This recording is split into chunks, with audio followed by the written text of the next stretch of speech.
What's going on, everybody? It's Curtis King from CurtisKingBeats.com. Before we get into this Curtspiration, let me give you a heads up. Something crazy happened this weekend, and we lost all the footage for this week's Curtspiration. However, we still have the audio, so I wanted to do something a little bit different this week and mixing together the usual shows that you see, like the Critique My Beats and Can It Be Chopped, and we're still going to do that stuff, but what I want to do is consider this podcast week.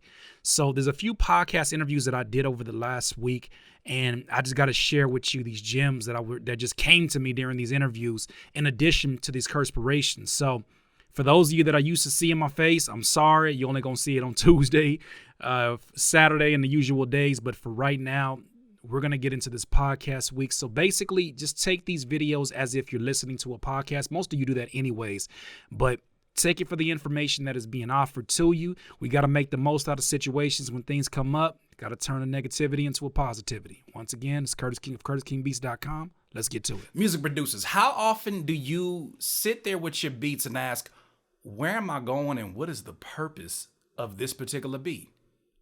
Let's talk about some ways of focusing on your goal.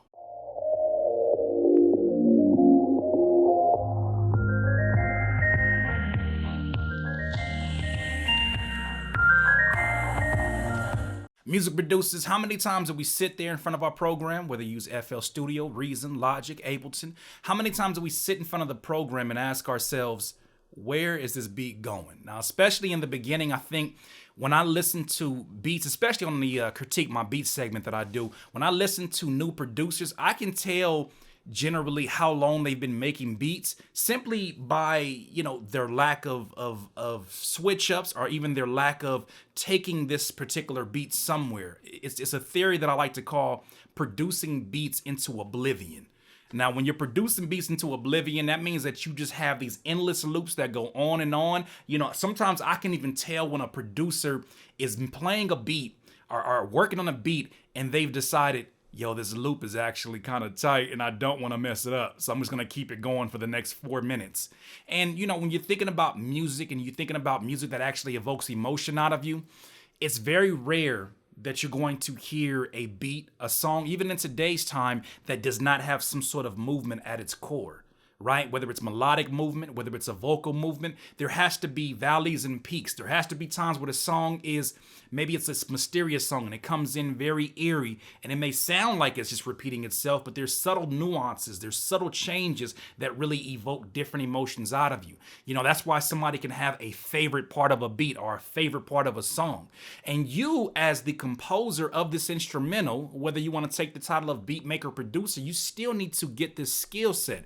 The skill set of taking a beat and figuring out what next movement am I going into. Now, I generally attribute producers not understanding, the transitions to them not understanding how to count bars, or even, how to emotionally take on a production. When you're thinking about a chorus, generally this is where something either gets added and it becomes larger than life, or something gets taken away from the momentum of the verse, where it kind of goes into a, sort of one of those Mike Will made low pass filter effects, where it just goes in and then comes back out and it roars back out in energy.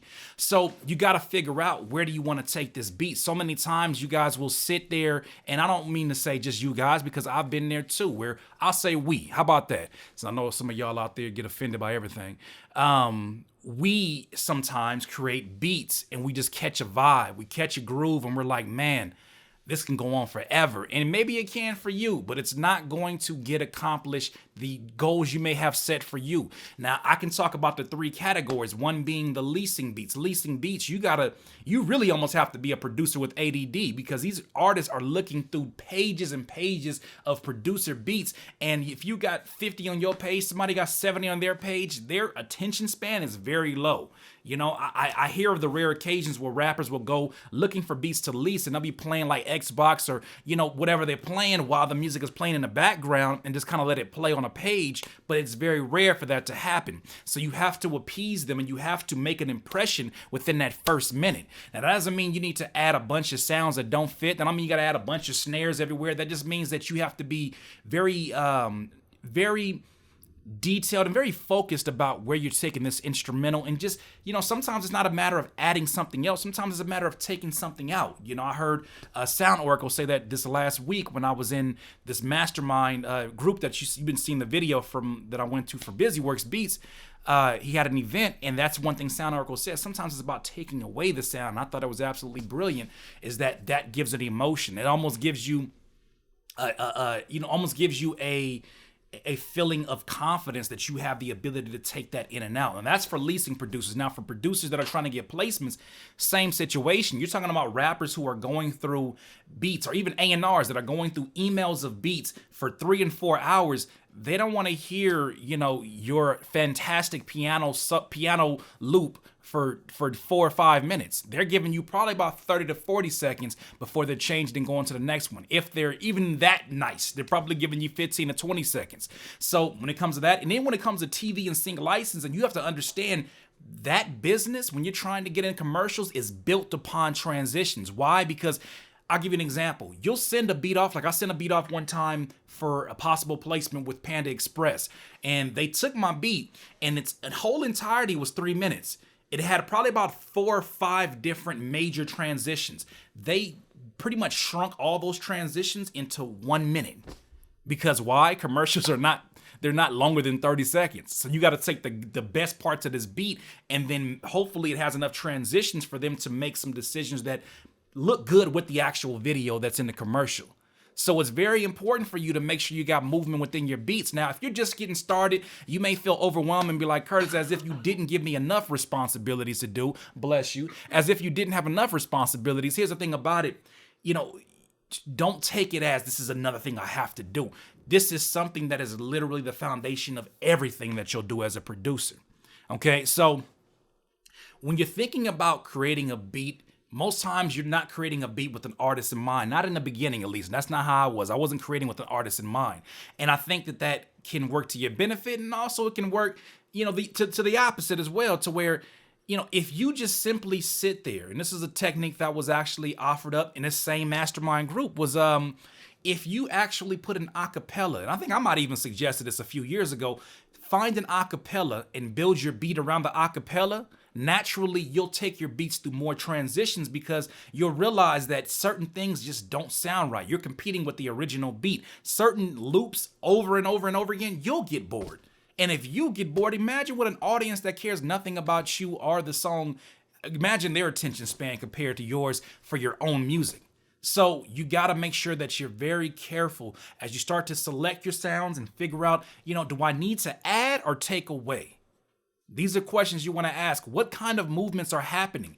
Can you imagine your beat being one continuous loop from minute 0 all the way up to 4 minutes? Imagine just one continuous loop where subtle things are happening. That's like a movie with just one scene and you don't go nowhere else. Maybe one person may come inside the house. Well, the only person I ever heard pull that off was the movie Fences, and I actually fell asleep on that, but it won a lot of awards. That's an amazing movie. But I'm saying that's what your beat end up sounding like, or ends up being represented like when you're talking about if it was a movie. You wouldn't want to watch a movie where it's the same scene over and over and over, and then somebody pops in, they're like, "Hey," you're like, "Hey," next scene, same place over and over and over and over again. So if it's not for a specific goal or a specific plan, I think that you should really think about, where am I taking this beat next? How does it make me feel when I take these instruments out? How does it make me feel when I take the 808 out? When I send it through a low pass filter? There's so many things that you can do, and learn from the techniques of the beats that you actually listen to, and you'll start understanding that there is a specific reason. There's a specific rhyme and reason for every decision in a beat. That's why, when you look at production credits nowadays, it's like 7 or 8 producers, because it's all these decision makers that are saying, this makes me feel like this, and I think it can be enhanced if you take this away and add this. Once again, it's another Curtspiration Doodle. You need some more of this juice, please subscribe to the channel below. Be a part of the notification gang. Hey, if you have any suggestions for future Curtspirations, go to Curtis King Beats /Curtspiration. Also, my book, The Prosperous Hip Hop Producer, is available. You get more concepts like what I share in this Curtspiration, but do not be prepared for a long 240-page Curtspiration. These are my stories. This is the journey. This is when I lost hope. This is when I found hope. This is how I did it. Go make sure that you go ahead and get that at curtiskingbeats.com/books. I think it'd be tremendous value to you. Coming back to the topic at hand. Now, when you're talking about making beats, make sure you don't get stuck in the pattern of making beats out into oblivion that have no direction, no rhyme or reason, because you're probably the only one that's going to enjoy that. And you want to find homes for your beats and you want to find success with your production, well, you got to make movements happen before movements will happen for you. In this life, you will not be full of life until you decide to live life to its fullest. Curtis King of CurtisKingBeats.com.